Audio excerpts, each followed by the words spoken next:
भारत का इतिहास अब ब्रीफ नोट।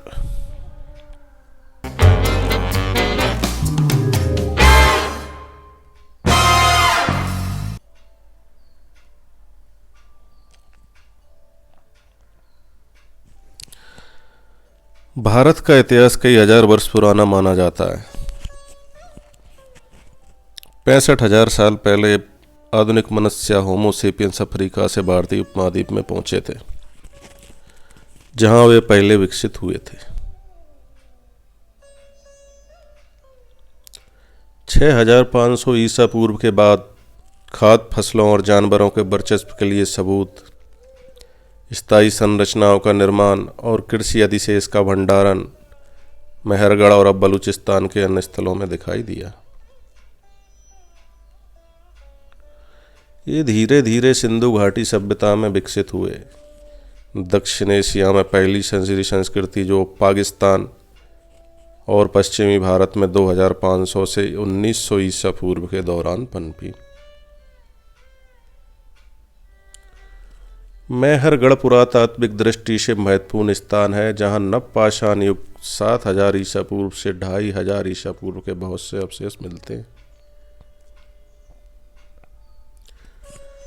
सिंधु घाटी सभ्यता, जिसका आरंभ काल लगभग 3300 ईसा पूर्व से माना जाता है, प्राचीन मिस्र और सुमेर सभ्यता के साथ विश्व की प्राचीनतम सभ्यताओं में से एक है। इस सभ्यता की लिपिका अब तक सफलतापूर्वक पढ़ी नहीं जा सकी है। सिंधु घाटी सभ्यता वर्तमान पाकिस्तान और उससे सटे भारतीय प्रदेशों में फैली थी। पुरातत्व प्रमाणों के आधार पर 1900 ईसा पूर्व के आसपास इस सभ्यता का अकस्मात पतन हो गया।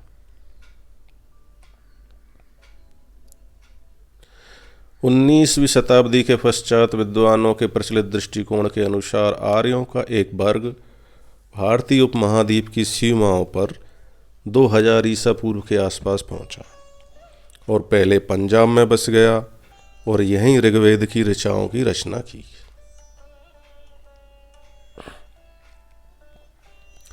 आर्यों द्वारा उत्तर तथा मध्य भारत में एक विकसित सभ्यता का निर्माण किया गया, जिसे वैदिक सभ्यता भी कहते हैं।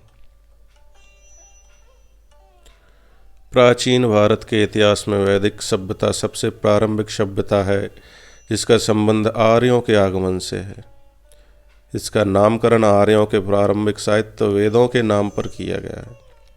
आर्यों की भाषा संस्कृत थी और धर्म वैदिक धर्म या सनातन धर्म के नाम से प्रसिद्ध था। बाद में विदेशी आक्रांताओं द्वारा इस धर्म का नाम हिंदू पड़ा। वैदिक सभ्यता सरस्वती नदी के तटीय क्षेत्र, जिसमें आधुनिक भारत के पंजाब और हरियाणा राज्य आते हैं, में विकसित हुई। आमतौर पर अधिकतर विद्वान वैदिक सभ्यता का काल 2000 ईसा पूर्व से 600 ईसा पूर्व के बीच मानते हैं, परंतु नए पुरातत्व उत्खननों से मिले अवशेष में वैदिक सभ्यता से संबंधित कई अवशेष मिले हैं, जिससे कुछ आधुनिक विद्वान ये मानने लगे हैं कि वैदिक सभ्यता भारत में ही शुरू हुई थी। आर्य भारतीय मूल के ही थे और ऋग्वेद का रचना काल 3000 ईसा पूर्व रहा होगा, क्योंकि आर्यों के भारत में आने का ना तो कोई पुरातत्व उत्खननों पर आधारित प्रमाण मिला है और ना ही डीएनए अनुसंधानों से कोई प्रमाण मिला है। हाल ही में भारतीय पुरातत्व परिषद द्वारा की गई सरस्वती नदी की खोज से वैदिक सभ्यता, हड़प्पा सभ्यता और आर्यों के बारे में एक नया दृष्टिकोण सामने आया है। हड़प्पा सभ्यता को सिंधु सरस्वती सभ्यता नाम दिया गया है, क्योंकि हड़प्पा सभ्यता की 2600 बस्तियों में से वर्तमान पाकिस्तान में सिंधु तट पर मात्र 265 बस्तियां थीं, जबकि शेष अधिकांश बस्तियां सरस्वती नदी के तट पर मिलती। सरस्वती एक विशाल नदी थी, पहाड़ों को तोड़ती हुई निकलती थी और मैदानों से होती हुई समुद्र में जाकर विलीन हो जाती थी। इसका वर्णन ऋग्वेद में बार बार आता है। यह आज से 4000 साल पूर्व भूगर्भीय बदलाव की वजह से सूख गई थी। ईसा पूर्व 7वीं और शुरुआती 6वीं शताब्दी में जैन और बौद्ध धर्म संप्रदाय लोकप्रिय हुए। संगम साहित्य की शुरुआत भी दक्षिण में इसी समय हुई। भगवान गौतम बुद्ध के जीवन काल में ईसा पूर्व 7वीं और शुरुआती 6वीं शताब्दी के दौरान 16 बड़ी शक्तियां वहां जनपद विद्वान थे। अति महत्वपूर्ण गणराज्यों में कपिलवस्तु के शाक और वैशाली के लिच्छवी गणराज्य थे। गणराज्यों के अलावा राजतंत्रीय राज्य भी थे, जिनमें से कौशाम्बी, वत्स, मगध, कौशल, कुरु, पांचाल, चेदी और अवंती महत्वपूर्ण थे। इन राज्यों का शासन ऐसे शक्तिशाली व्यक्तियों के पास था जिन्होंने राज्य विस्तार और पड़ोसी राज्यों को अपने में मिलाने की नीति अपना रखी। तथापि गणराज्यात्मक राज्यों के तब भी स्पष्ट संकेत थे जब राजाओं के अधीन राज्यों का विस्तार हो रहा था। इसके बाद भारत छोटे छोटे साम्राज्यों में बंट गया।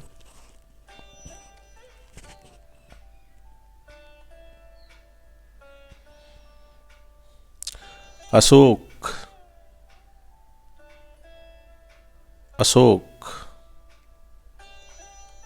एक ईसा पूर्व 265 से 241 इस काल का एक महत्वपूर्ण राजा था, जिसका साम्राज्य अफगानिस्तान से मणिपुर तक और तक्षशिला से कर्नाटक तक फैल गया था। पर वो संपूर्ण दक्षिण तक नहीं जा सका। दक्षिण में चोल सबसे शक्तिशाली निकले।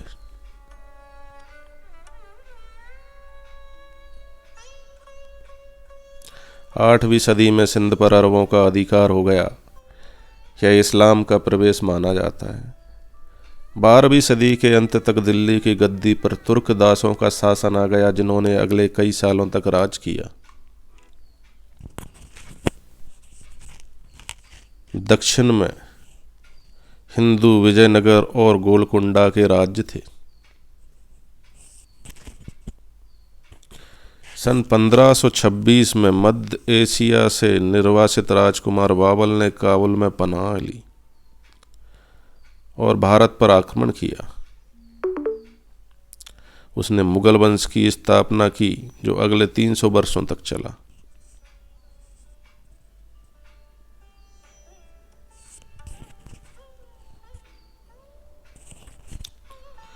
इसी समय दक्षिण पूर्वी तट से पुर्तगाल का समुद्री व्यापार शुरू हो गया था। बाबर का पोता अकबर धार्मिक सहिष्णुता के लिए विख्यात हुआ। उसने हिंदुओं पर से जजिया कर हटा लिया। 1659 में औरंगजेब ने इसे फिर से लागू कर दिया। औरंगजेब ने कश्मीर में तथा अन्य स्थानों पर हिंदुओं को बलात् मुसलमान बनवाया।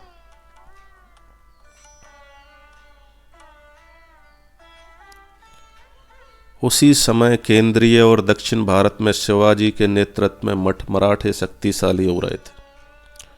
औरंगजेब ने दक्षिण की ओर ध्यान लगाया तो उत्तर में लाखों सिखों का उदय हो गया।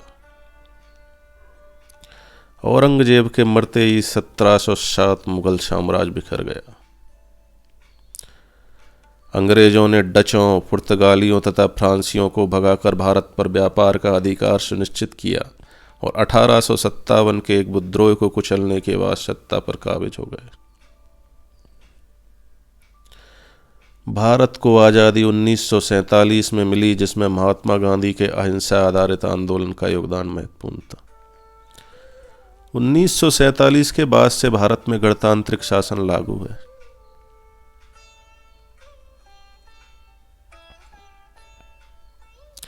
आज़ादी के समय ही भारत का विभाजन हुआ, जिससे पाकिस्तान का जन्म हुआ और दोनों देशों में कश्मीर सहित अन्य मुद्दों पर तनाव बना हुआ है।